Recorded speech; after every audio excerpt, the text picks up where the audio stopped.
Good morning, everybody. My name is Sharlene Green. I have the pleasure of moderating today's event.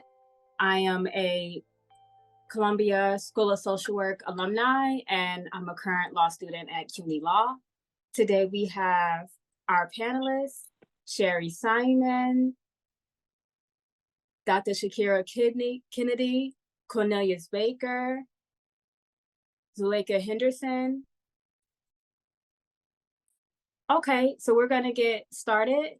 And if you guys could briefly introduce yourself, tell the audience a little about who you are and about your journey.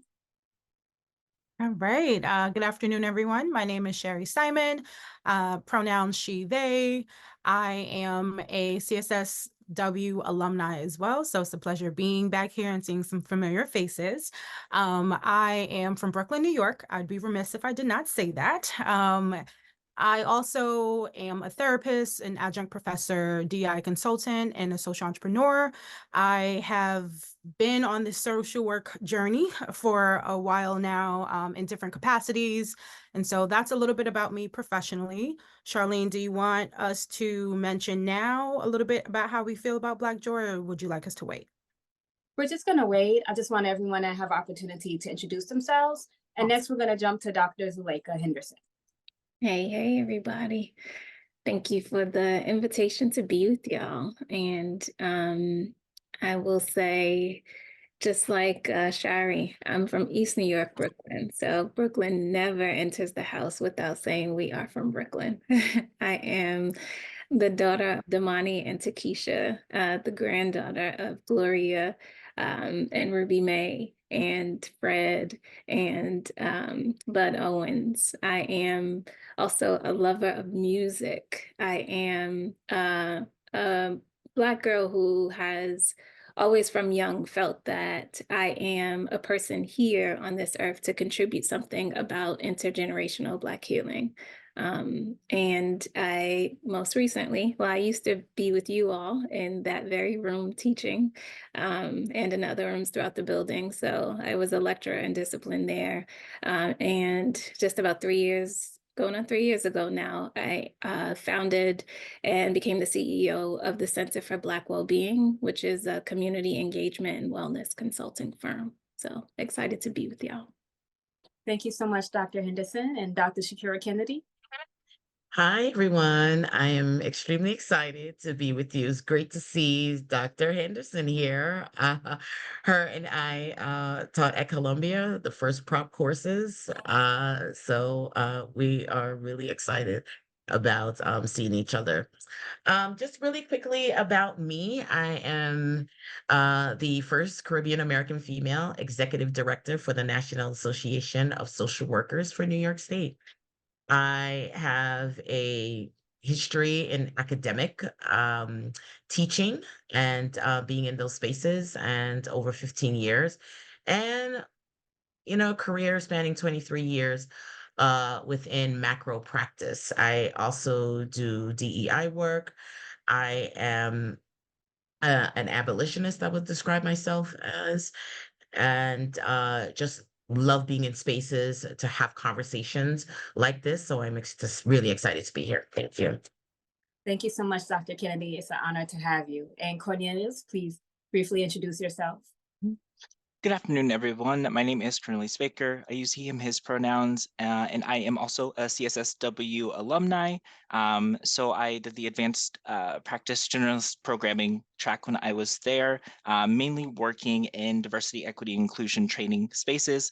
So I was a part of the PDSA team as a co-coordinator when I was at CSSW as well. And I do a lot of similar work now. I'm currently working in the Center for Sexuality, Gender Diversity at the University of Kansas. So Kansas is where I'm from, not from New York, but spent some time there in person when I was attending CSSW. Visit, go back frequently, but right now I'm mainly focusing on talking about queer and trans people, especially BIPOC queer and trans people within that space, within that sphere. Absolutely wonderful. Well, I want to thank everybody, all of our students, for attending this year's very special Black History Month presentation on Black Joy. And without further ado, we're going to get started. So our first question to our wonderful panelists: how can we access joy given all that Black folks have endured and still endure? And how do you claim it in non-Black spaces? And I'm going to start with Dr. Zuleka. You can feel free to expand on any part, particularly about your teaching background. Sure. So, first question you asked, how do we access joy given all that we've experienced? And one thing for me is that one of the beautiful things about being human is that we are born and innately have access to a range of emotions that allows us to experience like the texture of living, right? So we can fold into any feeling from one moment to the next. And so that is just by nature, again, of being breathing beings, right? And so I feel like that fact, that right, is what grounds kind of my perspective on being able to access joy in the midst of anything. Right now, I can say that I'm glad that we are also dynamic human beings, because as I sit here in conversation about joy and experiencing some joy and excitement, I also sit here in grief. I also sit here having experienced a significant loss recently. I also sit here holding worry and some anxiety about things that are currently going on in family and, you know, in other spaces of my life. And I am here. So in this body, I get to experience all of those things at once. And I get to step into whichever feeling, emotion, or energy that I need to and want to at any moment. And so no historical trauma, no current trauma, no other thing actually gets to take that away from me. And so knowing that and tapping into that awareness and living that is how I get to access joy in the midst of all that we endured. And in terms of claiming it, I don't know about you all, but I take this body, this soul into every space that I enter, right? And so me as this Black woman, whatever space that I'm in is now not a non-Black space because I am there. And so one thing that I commit to myself is that I get to bring whatever vibe and energy into any room that I dare to. And I also get to leave any vibe and energy and any feeling out of any room that I enter. So having ownership, declaring ownership, having access to that kind of power, that audacity to define and declare my experience of emotions anywhere that I am, that's how I claim it in the face of anything. And that's how I experience it in places that might seem others might deem non-Black. Thank you so much for that answer. I love how you discuss having Black joy and reconciling what you're actually feeling, but still letting the joy triumph that. So beautiful, so well said. Thank you so much, Dr. Zuleka. And does anyone else want to comment on how they experience Black joy and how they bring it into spaces? Yeah, sure. I'll jump in here. I think my ability to navigate and claim joy, it really contributes to a larger conversation about creating community for myself and also people that look like me. And really about cultivating the ways that we can celebrate our Blackness freely. And that's what that community should be able to do for us. Accessing joy, I do that through the knowledge and the power given to me by those that were before me. The strong females in my family, my family's female dominated. I also access that through the life of my son, his joy, and also the culture. Being from the Caribbean culture, is a culture that I have access to, and traditions and language and music that flows through my spirit and my body. I When we talk about claiming joy in non-Black spaces, I know this can be extremely difficult, especially if those spaces are hostile. And what I often tend to do is try to trust myself my knowledge, and the experiences that I carry into those spaces because I know what I have to offer is undeniable. Thank you so much, Dr. Kennedy. I love how you commented about community, you know, how you really put that first, because we have individual joy, but then we have a communal joy. And I seen Shari shaking her head when you mentioned Caribbean community. Shari, you're also a member of the Caribbean community, yes? Absolutely. I love that. And I wanted to open up a sub question to Shari and Cornelius. Do you guys have any comments for students at CSSW carrying joy into the classroom or spaces, as Dr. Kennedy mentioned, that may be hostile? Yeah, I would love to start with that one. I think so for me, starting at CSSW, one of the things I said to myself was that I was going to show up as unapologetically as possible, right? And I think for me, that was not just because I was a Black woman coming into that space, but I was a Black woman who was from New York, right? And so that journey, that experience being in a space where so many of my fellow residents have never stepped foot into this building, right? Don't even know what it looks like or anything like that. And so for me, I knew that going into that space, I was going to show up in my complete fullness, richness, Zuleka Bed-Stuy over here. So, right, like my complete richness of being from Brooklyn. And that meant everything for me, from down to like, I was wearing the biggest hoops possible in my classes. I was where my hair was natural. And even when I wanted to switch it up, I was like, no, for the cause, stay natural during this process, even when you want to Yes. switch it up. But I think for me, it was those intentional pieces of like, you're going to see me in this space. You're going to see us. And I think I had such a great time during my time because of the community that existed. It was a lot of us at that point in time. And so I think that also allowed for that space of saying like, we're here. You can't ignore us, right? Whether that is how we're physically showing up, the conversations that we're pushing you all to have, we're not going to shy away from it. And I think one thing prior to my time at CSSW that I realized is that there were moments I would show up to spaces playing it safe or playing it small. And I really had to check in and be like, nobody else in this space is doing that. Why are you shrinking in this moment? And of course, I realized it's a trauma response, right? I realized that because other people have the freedom to be able to just be and just exist. And kind of like Zuleka said, that's a human birthright, right? Like we get to experience those emotions and those range of feelings. And so from that realization, it was the thing that gave me the courage to show up and to be authentic.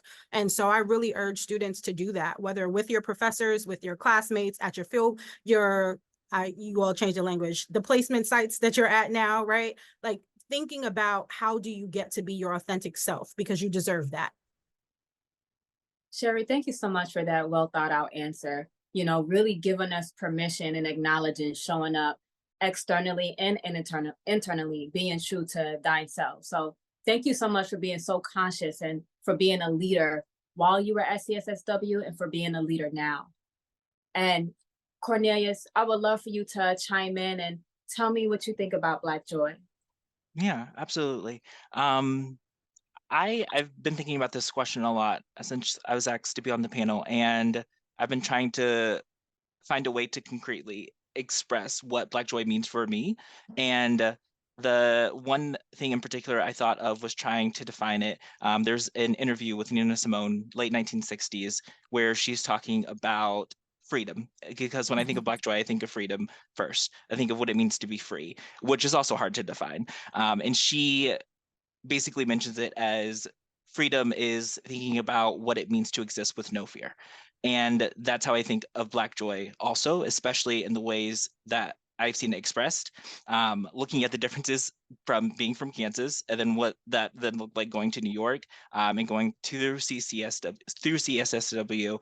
There were a lot of shifts. There were a lot of adjustments that I had to make as far as how I show up in spaces, what it means to be an advocate, but advocate for myself, especially during challenging times, especially when you need to lean on your community, when you need that support, because you can oftentimes be overwhelmed, I think, by the world in general. Just existing as a Black person in this world, for me, existing as a Black queer person, as a Black queer man, there were a lot of struggles that were new to me. There are a lot of challenges that were new to me, especially in looking at the work it takes to be a social worker and how that shows up. So when I'm thinking about those challenges, when I'm thinking about those struggles, Black joy still has to show up in the same space simultaneously with oftentimes a lot of the pain, harm that you're experiencing. You need to still find ways to resist and to fight back whatever or however that shows up for you. And sometimes that looks like just crying with friends. Sometimes that looks like doing things that are scary, even though you're afraid of it, trying to walk into a space with no fear and trying to show up authentically, even if it's a challenge for you, even if you don't feel like you're doing it perfectly or doing it correctly, or comparing yourself to how other people are showing up. It takes a lot of work. It takes a lot of work to be able to consistently fight that stream of kind of the comments that you don't belong here, you're not welcome here, this isn't a space for you.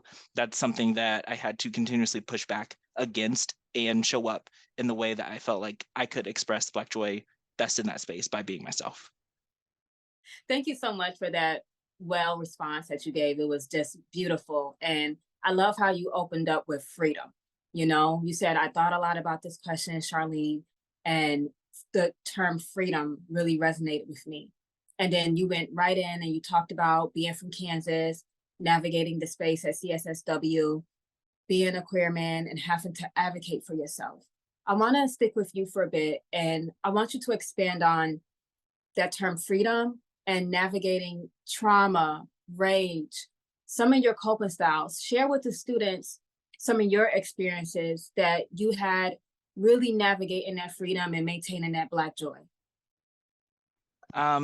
During the time when I first went to attend CSSW, I had taken time off after my undergraduate, after I'd finished my undergraduate degree, because I had a shift and where I kind of was with 2016 elections and everything that happened there, going into a lot of things that started happening in the world. I developed a large amount of anger. There was a lot of anger that I didn't know how to direct. I didn't know where to put. And it, in a lot of ways, started to be self-destructive to me. So I talked to mentors that I had, especially at the university I was at, and was trying to figure out a way to redirect that in a way that was beneficial for myself and for other people too. And that is how I got to CSSW.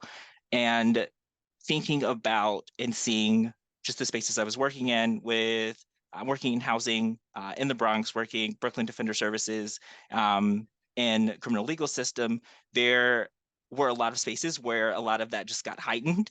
And I saw, I would say, more up close, a lot of the injustices that I knew existed, I knew were there, but in practice felt extremely overwhelming to be able to address as an individual or even in collaboration with groups of people that were like-minded.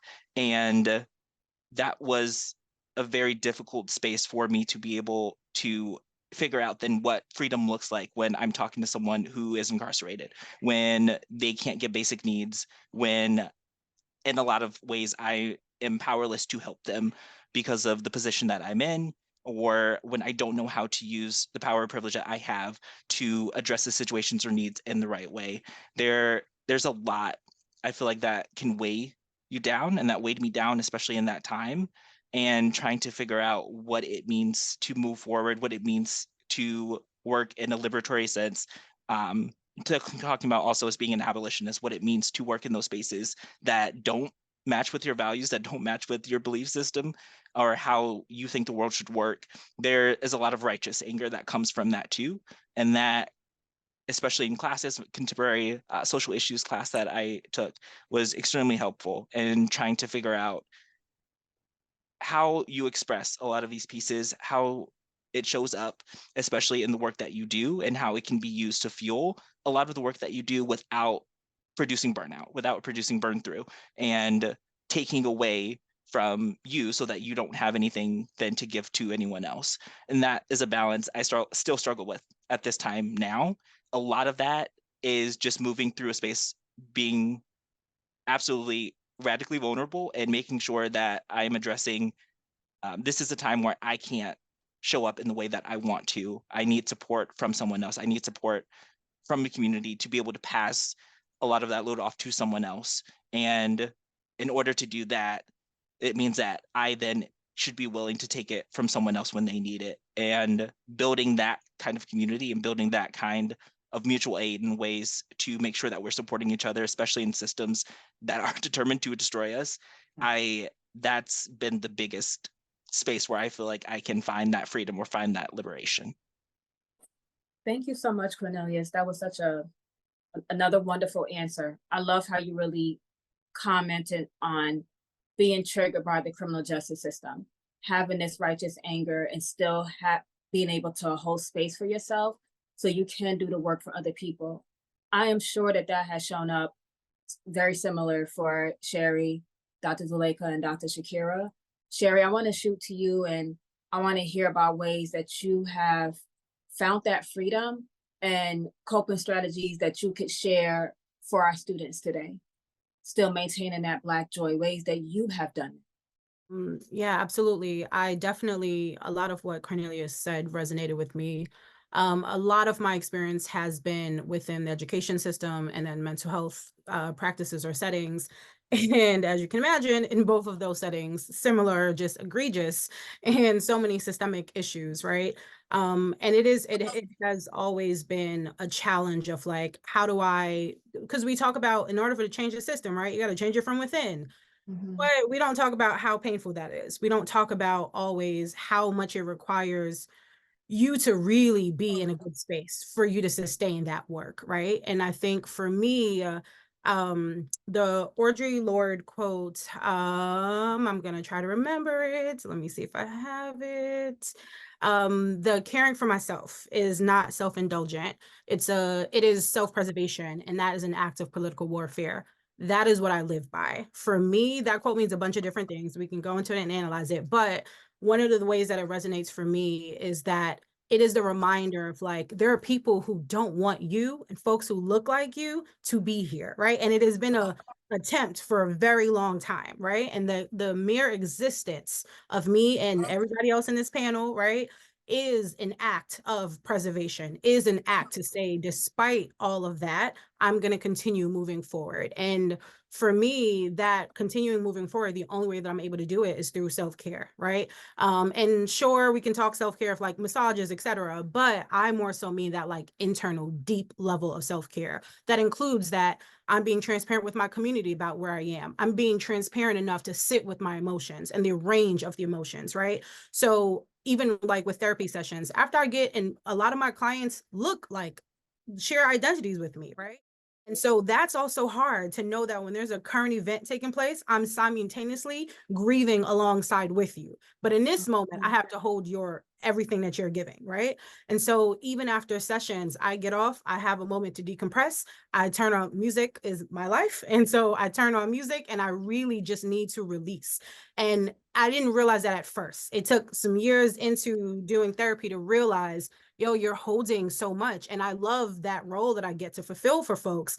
But I also had to recognize that my cup it's not bottomless, right? And so if I wasn't replenishing, it did show up. And I think a part of when you are doing things like telehealth or virtual, you get to see yourself in the moment. And so you get to recognize, oh, you need more rest. Those bags are speaking loud, right?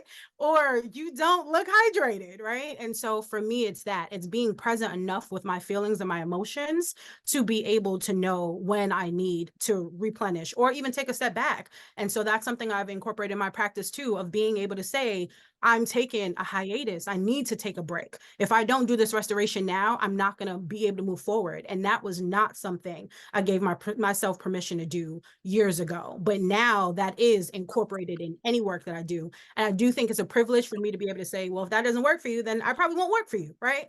And everybody's not in that same space. But I think when you are able to be in that space to say yes or no to things, it allows you to have a lot more autonomy, which I think is directly connected to what we're fighting for with liberation, right? We want that freedom to exist, to know when we need a break. And so those different things, coloring books, music, grounding techniques, everything that I'm saying to a client or a student, I definitely do as well, because I need to be sustained. Shari, I want to thank you so much for just being so honest and forthcoming and really using your personal testimony to share with us and uplift our students today. Thank you so much for commenting on your therapy. I know that there are a lot of students at CSSW who are interested in this very same career that you have and being a therapist. I would like for you to expand on a little bit about your education experience. You know, you talked about how it was triggering there in ways that you didn't even anticipate. Could you briefly comment on that for students interested in entering education spaces? Fortunately, I worked before pursuing grad school, and so that did allow me to have essentially trials and tribulations before that allow me to kind of decide how I wanted to show up in my placement sites. And so I think when we're talking about education, again, for me, the schools that I like to work at, populations Black and Brown, just the historical educational inequities that exist, right? Whether it is labeling students, whether it is not really paying attention to the full story of the students, whether it's labeling families and making assumptions or not understanding cultural situations, right? And so when you're especially when you're, I think, a social worker in a school, you are, I'm low-key, like I'm going to say it, you're the overseer. You are the person that has been like, you're deciding the fate of people's lives, right? Whether that's oh, this thing happened and you're a mandated reporter, or, oh, this thing happened and we didn't ask questions, we just completely blew it out of proportion, or the student is exhibiting trauma symptoms, but yet we're not calling it that, right? They're a bad student, they need timeout, or they need this or that. There's so many injustices that take place in school buildings. And I've worked K through grad school. And in each setting, time and time again, it has been like, this is such a disservice. And I think a part of that is that the training, when it comes to trauma-informed training, when it comes to real DEI training, it doesn't exist on the level that it needs to, right? They're like cute little trainings that maybe the staff is required to do every now and then, but truth be told, that training isn't there for staff members. And so it's a no-brainer why these things are happening. But I think the part of what makes it so insidious for me is these are not systems that people get to opt out of. You have to go to school, at least through K through 12, right? Like, and so if every child that is going through this system is forced to go through the system, and it's a system where people are not forced to be able to be culturally humble enough, right? Or to actually care and be invested in the growth of this child, this system is broken, and we talk about the brokenness and we put band-aids on it. And so I think the hard part is, if you are gonna go into education, it is recognizing that the system is probably more broken than you can imagine that it's broken, and you either are deciding that you're going to be complicit or that you're going to try to make some changes. But I'm going to be honest, making some changes might mean you might not have that job long enough. And again, I kind of feel like if you're saying that you're down for the cause, then know that another school is going to be hiring if you get into some good trouble. But I do think that you have to be willing to get into that good trouble if you're going to pursue education. Thank you so much, Shari. We really appreciate that, and just managing expectations for all of our students interested in engaging with students in the future. And jumping over to Dr. Zuleka and Dr. Shakira, who have had experiences with students at the graduate school level, I would like to hear about ways that you have maintained joy. The ways you've advocated for that? And I know you guys have long careers, but we would love to just have a range of other things you've done, given insight to the kind of professions that our students would like to aspire, just by attaching your experiences and, I guess, your navigation, if you will, the way that you've navigated your career, utilizing that Black joy at every level as a social worker. And we'll start off with Dr. Shakira. Sure. Thank you for that question. You know, one, I have to understand that Black joy can be messy. It's not neat. It's not placed in a real, tightly fit box. It can also be the outcome of unpredictability and vulnerability. And looking at my career in both academia and also at the macro level, the messiness can certainly come from, having to say no, having to stand up. I love when Shari speaks on saying that, you might get into some trouble, right? But you want to get into some good trouble. And I certainly support that. And that good trouble is essentially standing up and leaving toxic work environments if you can, really pushing against the status quo. It is living and existing in a society that tells you your Blackness is undeserving. So how do you translate all of that in academia? It's encouraging students. It's encouraging students that look like me, BIPOC students, students with varying abilities, to let them know that they can when the world is saying that they cannot. So, and understanding that you can exist in those spaces. We talk about community care, but it's really we care, right? We care about each other. And if we can put forth a lot of that energy, hopefully we can get to next levels that we are striving for. Um, and also in terms of, as a manager for myself in that macro space, it's also treating people with kindness. I've had supervisors that felt being mean or callous, were really the way to go. And even though I worked in toxic environments, I didn't lead in that manner, right? Because I understood that my superpower is treating people with kindness, treating people with respect, because those are the relationships that will endure beyond this moment. And that's what we care looks like. And Dr. Shakira, please share with us, when you were a manager, what space were you working in? What demographic? What kind of role were you serving in? Yeah, so I've worked whether as a program director or an executive director or assistant vice president and or vice president, and currently in the role of executive director at the state level for NESW. I've worked in all of those spaces, and the demographics, it's, oftentimes we were serving Black and brown people, right? So individuals who are unhoused potentially, working with families, working with systems, whether it's child welfare, understanding what some of those systemic issues are, teaching staff how to advocate, what to look for, how to make assessments, how to ask the right questions, right? And also how to be silent. It's a part of this process as well. You don't have to know it all. And when we talk about centering families and families first and client first initiatives, what does that really look like? And it's really allowing the client to lead you, not you leading the client. So it's having those conversations and having those conversations with people that look like me. I've had, supervised the array of colors as it relates to whether religion, skin, etc. In my time as a manager at the macro level, and I've had a good time, and I still keep in touch with individuals that I have supervised 10 years ago because of how I treated them. Dr. Shakira, thank you so much. I really love the point you made, and you said kindness is a superpower. And you don't have to be mean. Mean is a choice, the same way joy is a choice. And your resume is certainly proof, living proof that kindness truly does take you further. And Dr. Zuleka, please share with us, give us some of those rich experiences where you've been on workplaces and have you facilitated joy throughout your career as a social worker.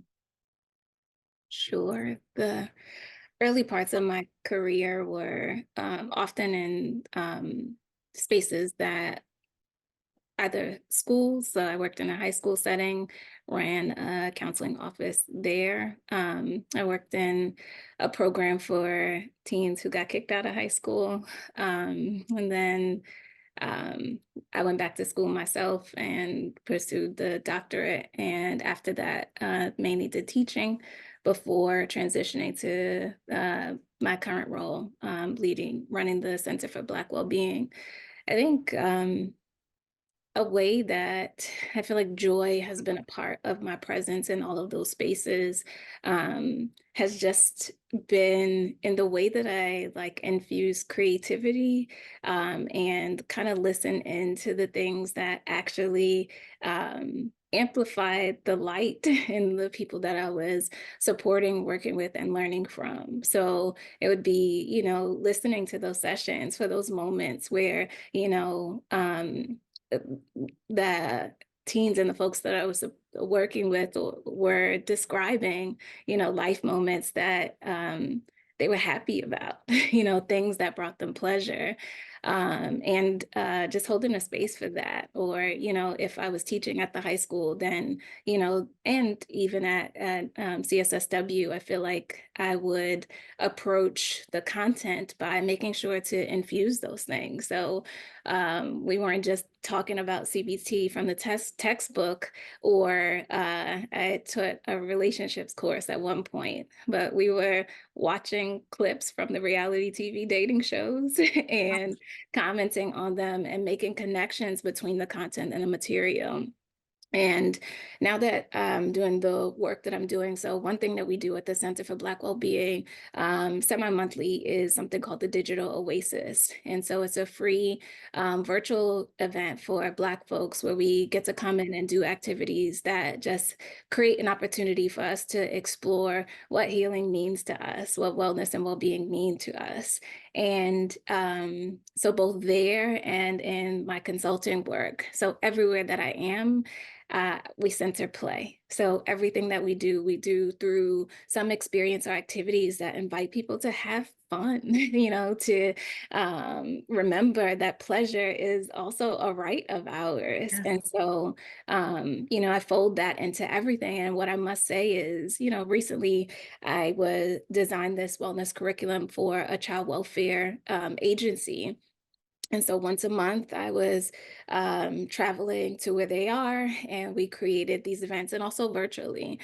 And when I tell you, on our final event, we had what we call the Wellbeing Goodbye. And so we had designed these rooms in their office building where they got to choose what resonated as an activity for wellness for them that day. And so one of the rooms was a karaoke room with Uno cards and spades. And when I tell you how many people just went to that room on a Friday, during their workday, and, let everything down, and their feedback about how those moments for joy really transformed their day, and not only their day, but how it made them be intentional about creating those moments for themselves outside of the workspace.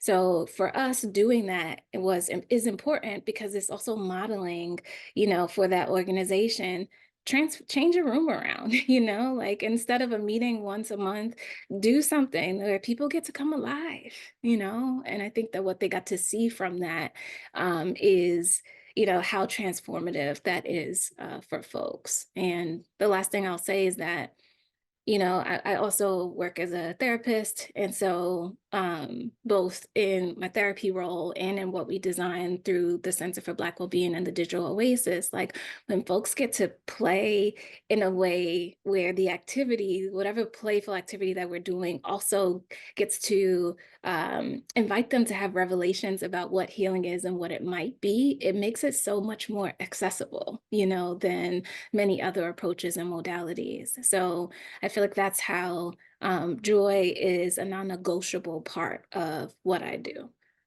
Yeah.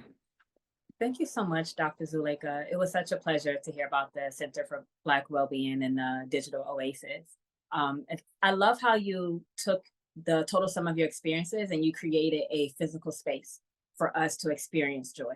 I really, really love that. It sounds like you identified a problem early on in your social work career, working with students who have been kicked out of school, and then you essentially spent the rest of your career really rectifying that and find a way to infuse joy back into those students who assumably lost a lot of it when they had been kicked out of school. I would like to ask you a sub question, if I may, and I would love to hear about the way your joy evolved, how maybe your minimal coping strategies at the very beginning of your onset social work career and how those evolve. And I'm really asking this for students who may be leaving right out of CSSW, like all of us, and don't necessarily have those strategies entrenched. I just like to hear a little bit about your natural progression and your development. Yeah. So it's so interesting that we often think about ourselves as like polarized beings, right? As like, here's my school life, and here's my, this part of my life, and here's where I'm a real person. And so I really think that the evolution of kind of this whole thing for me, it just coexist with the evolution of my oh, there go those reactions. Sorry. But it evolved with how I have been evolving as a human being. So as a girl who grew up thinking that I needed to play small because other people around me were suffering, right? So not only did I need to play small, but I needed to uh caretake. I needed to not prioritize myself or what I needed. I didn't even need to explore it. I just needed to be outward focused. And clearly, other people were going through things. So that's why, but if they could feel better, then I might get more of them, right? So I'm developing these early ideas about where pleasure got to be and joy got to be for me. And that was like beneath other people's pleasure and joy. And so I was living out a life like that in all of the spaces that I was in. I was and it's a part of the gifts of who I am, being so attuned to the energy that other people have.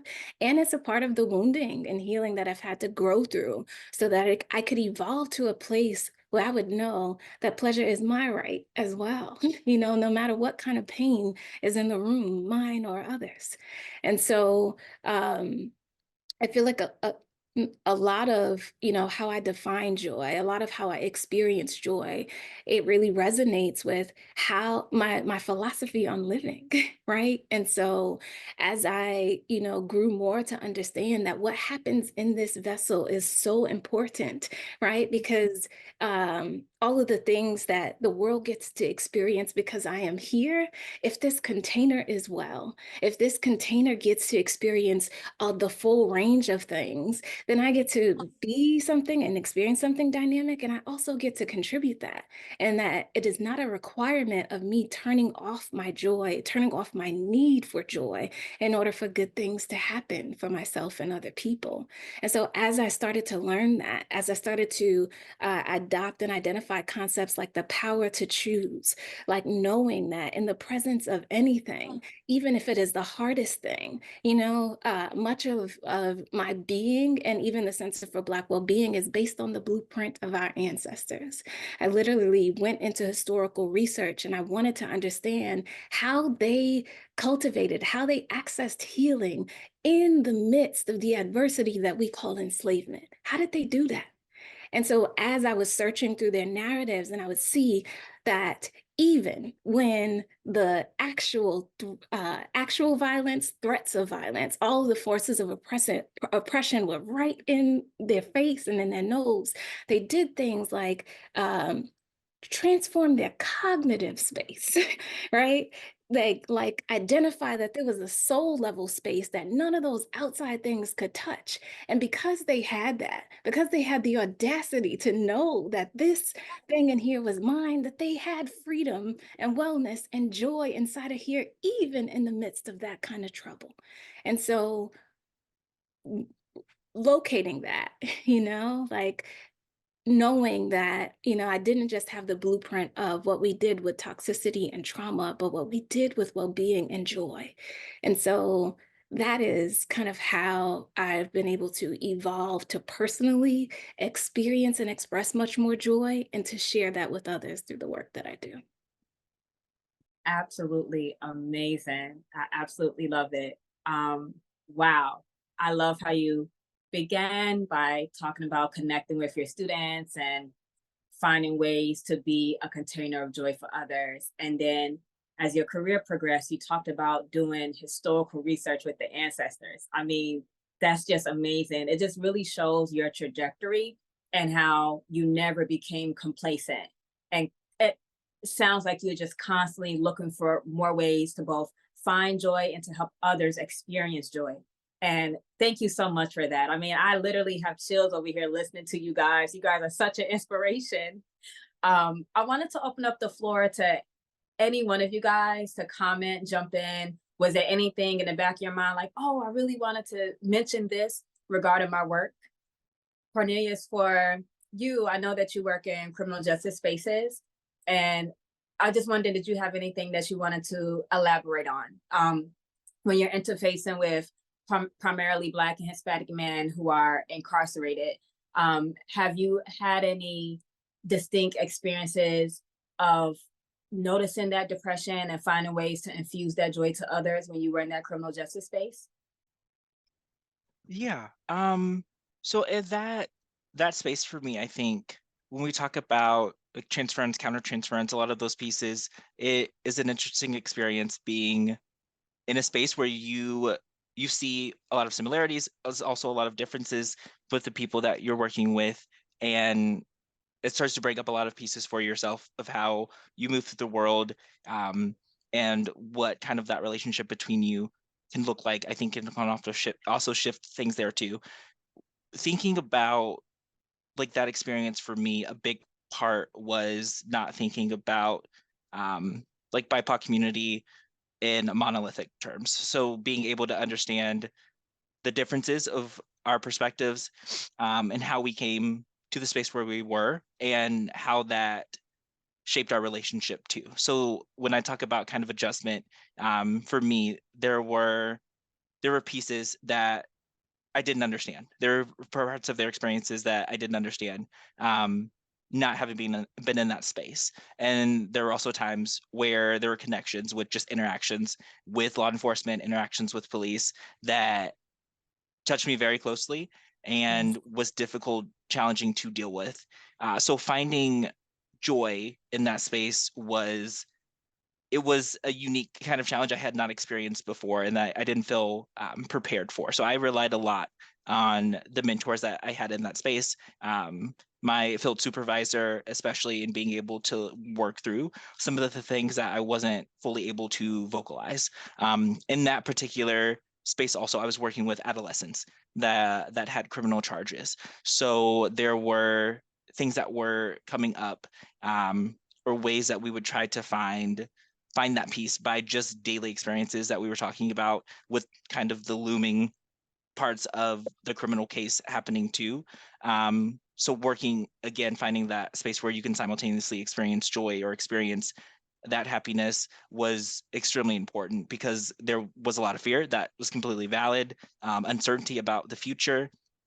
But one experience, like in particular, I was thinking of was just going to visit. We were talking about alternatives to incarceration, going to visit spaces or programs that they could be a part of, to sort of help with the case and put together a case for them. So went to like a boxing location, boxing training space, because they had a program for adolescents that had criminal charges that were looking for ways to find alternatives to incarceration or deterring from detention. And like those types of experiences, being able to help connect them to programs where they were able to connect with other adolescents going through similar experiences. Those were spaces where I feel like you were able to find some of those pieces where there was still joy happening, there was still growth happening. It wasn't an area where a lot of those pieces of the criminal charges could touch, or they were able to just find some type of peace with the situation that they were in, because there were not a lot of times where we knew the outcome or we knew what was going to happen. So there could very easily go to a space of hopelessness. And that was a constant challenge and a constant fight, especially in that space. There is one important question that I would like to touch on briefly, and I'm going to open it up to one panelist who would like to answer it. And the question is about the role of accomplices and decentering whiteness and amplifying Black joy. I could jump in here. I think the role of an accomplice requires continuous self-reflection, education, and also an active commitment to action. And what are some of those active commitments and what can that look like? I would say challenging whiteness and racism in every single space that we enter. So whether it's that speaking up, whether it is advocating for policies or dismantling of policies that really targets BIPOC communities, that's what that challenge can look like. In addition to amplifying Black achievements and also joy, understanding that joy doesn't have to, you know, be exactly what you think it is, right? In addition to supporting Black-led initiatives, creating inclusive spaces, and also engaging in difficult conversation. I tend to hear students say, why are we still talking about racism? Because racism is not done with us. So we have to continue to have these conversations until we have moved the needle beyond. All of these examples really begin to contribute to the positive changes where Black joy can not only survive, but thrive. And that's what I would say for accomplices. Okay, thank you so much, guys. You guys have been incredible. And I just received feedback from our school that we're going to jump ahead to beyond Q&A unless anyone has any burning questions out there. And we're just going to move to closing comments. Now, I am aware that each one of you guys, particularly Shari, has a tremendous experience being a mentor to students. So I really wanted you guys to infuse your closing comments, just giving some advice to students as you would to your mentees.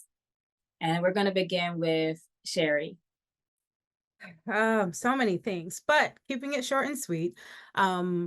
Honestly, that piece about taking care of yourself, I think that is if I could just kind of press upon you for anything, please take away from everything that each of us have said that in some element, it is about making sure that you are giving yourselves the things that you need to be sustained on this journey. Fighting for Black liberation is not an easy task, and it is one that I think that is a part of my purpose, right? And that I think is a part of all of our purpose because we are a community. But in doing that, you need to make sure that you're okay. So preventing burnout, making sure that you're eating right, that you're taking care of yourself, that you're taking moments for joy. Right now, you probably noticed that my lighting kept shifting, but it's because I need to be able to see the sun right now. I need to be able to see the sky, right? Like for me, that is joy. And so even in the smallest moments of like having aromatherapy going, making sure that I get to see the sun, it's so ingrained in me now that there's things that are going to help boost me and my energy in any space that is now, I take that with me in all spaces. And so I would say find those things for you and recognize that they are like necessary. They're not things that maybe I do it if I have a bad day. No, they are going to sustain you if you consistently do it. So that would be my recommendation. Take care of you. Thank you so much, Shari. And do you have a website, any social media where students can stay in contact with you, follow the work that you're doing? Yes. So I do have a website, and then LinkedIn is also fine. So Shari Simon, as you can see it with my name right there. And then if you are interested in the website or the work that I do, ShariAntoinette.com is my consulting firm. And so you can learn a bit about the way that I infuse DEI and mental health for organizations and communities as well. Thank you so much. And Dr. Zuleka Henderson, please give us some final comments and let us know how we can stay connected to the Center of Black Wellness. Sure. I would just say that one of the forces of oppression when it comes to Black folks is to not only deny us access to things, but to make us believe that we need to question whether or not we should have access to things. So I want us to really think about the fact that we actually have to come together and talk about whether or not we can and should experience joy, the audacity of such a thing. So I would just say that for all of the things that you believe that joy is, sometimes the possibility of experiencing and expanding that requires that we move some things out the way. So a question that I would invite you to leave with is asking yourself, for what deliciousness joy is and can be for me.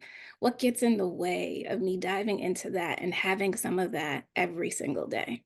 And who am I willing to become to move those things that I might be able to experience the joy that is mine? So, whatever way, every single day, give yourself the option to do something that brings joy no matter what is going on. You could find me. Our website is centerforblackwellbeing.com. We're on Instagram at Black_wellbeing. And both of those links will help connect. I'm also on LinkedIn as well. And just sending love. Love y'all. Thank you so much. And we can find information for the Digital Oasis via, awesome. Yeah, Instagram. And Cornelius? Yeah, I would say take up space. Make sure that if there is not space for whatever you are needing to do the work to create it, I advise queer and trans students of color group that recently, within my time at this current position, started off as an affinity group that we would host monthly and wanted to become a larger organization. The growth I have seen just in a year of being able to lead that group, seeing it grow with participation, it is incredibly important that we stretch our imaginations on what is possible, regardless of what's going on in the world around us. Being able to hold on to that hope requires us to have imagination and be idealistic. And I think that is an important piece to make sure that we're holding on to, especially in trying times. I do not have anything to promote right now. I'm working on consulting and getting into that, but I am going to be taking my licensing exam in the coming months. So that is up first. Thank you so much, Cornelius. And we look forward to all the great things you're going to be doing in the future. And Dr. Shakira? So I would say in parting that joy comes when we can accept ourselves for who we are and not what the world wants us to be and or our families. It's really about freeing ourselves from perfectionism. It's where our authenticity, our vulnerability, really begins to show up, and also embracing all of the flaws, all of the uncomfortable parts of who we are, because that's how we're going to show up in the world. We show up as our authentic selves. And I think students really have to understand that and really work on embracing that. And so that's what I would encourage. You can and find me on LinkedIn. I've put my LinkedIn information in the chat. You can also find me at NASW, New York State. So, if my email is there, and also my contact is on the website as well. Well, thank you so much. It has truly been a joy to discuss Black Joy for Black History Month. And on behalf of the Columbia School of Social Work, we want to thank you guys so much for your time today and for sharing your experiences with us. Thank you so much, everybody.